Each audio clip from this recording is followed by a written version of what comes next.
சரியான முறையில பின்பற்றி நடக்கிறதுங்கிறது ரொம்ப கடினமான ஒரு விஷயம். இன்னைக்கு எத்தனையோ வியாபாரிகளை பார்க்கிறோம், சொல்லுவாங்க பாய் உண்மையெல்லாம் சொன்னா வியாபாரம் பண்ண முடியாதுங்க, என்ன இப்படி வியாபாரம் பண்றீங்கன்னு கேட்கிறோம் அப்படின்னு சொன்னா ஒரு வியாபாரி என்ன சொல்லுவார், ரொம்ப சாதாரணமா சொல்லுவார். வியாபாரம் செய்யக்கூடிய ஒரு வியாபாரி சாதாரணமாக சொல்லுவாரு, உண்மையெல்லாம் சொன்னா இங்க சம்பாதிக்க முடியாது, வியாபாரத்தை இப்படிதான் பண்ணி ஆகணும், வியாபாரத்துல சில நுணுக்கங்களை இப்படிதான் செஞ்சாகணும் என்பதாக சொல்வதை பார்க்கிறோம்.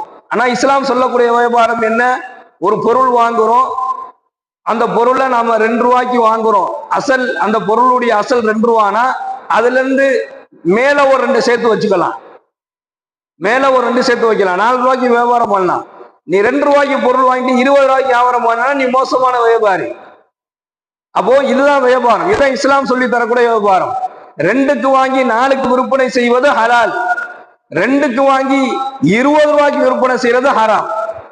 அப்போ அல்லாஹ்வுடைய தூதர் சொல்றாங்க, தன்னுடைய வியாபாரத்தில் நேர்மையாகவும் தன்னுடைய வியாபாரத்தில் உண்மையாகவும் இருக்கக்கூடிய ஒரு வியாபாரி நாளை மறுமை நாளையில மஅன் நபியின, நபிமார்களோடு, சித்தீகீன, உண்மையாளர்களோடு, வஷ்ஷுஹதாயி, ஷஹீதான உயிர் தியாகிகளோடு எழுப்பப்படுவார். அப்ப இவங்க கூட எழுப்பப்படக்கூடிய அந்தஸ்து வேணும்னா வியாபாரத்திலும் உண்மையையும் வாக்குறுதியையும் அமானிதத்தையும் நிறைவேற்றக்கூடிய ஒரு வியாபாரியாக இருக்கணும். அப்படிப்பட்ட இந்த அமானிதத்துல முதல் வகையை பற்றி ஸல்லல்லாஹு அலைஹி வஸல்லம் அவர்கள் சொல்றார்கள். அமானிதம்னா என்ன, அதனுடைய முதல் வகையை பத்தி அல்லாஹ்வுடைய தூதர் சொல்றாங்க. ஒருத்தர் நம்மள்ட்ட வர்றாரு, ஒரு செய்தியை சொல்றதுக்கு வர்றாரு, அந்த செய்தியை சொல்றதுக்கு முன்னாடி அவர் அங்கு இன்னும் திரும்பி பார்க்கிறாரு, சைட்ல பார்க்கிறாரு, பின்னாடி பார்க்கிறாரு, அவரை சுத்தி பார்க்கிறாரு, பார்த்துட்டு ஒரு செய்தியை நம்மள்ட்ட சொல்லிட்டு அவர் போயிடுறாரு. இப்ப இதை கேட்டவருடைய நிலைமை என்ன, அவர் சொல்ல வர்றதுக்கு முன்னாடி அவர் வந்து நேரடியா ஒரு செய்தியை சொல்லிட்டு போயிட்டாருன்னா பிரச்சனை இல்லை.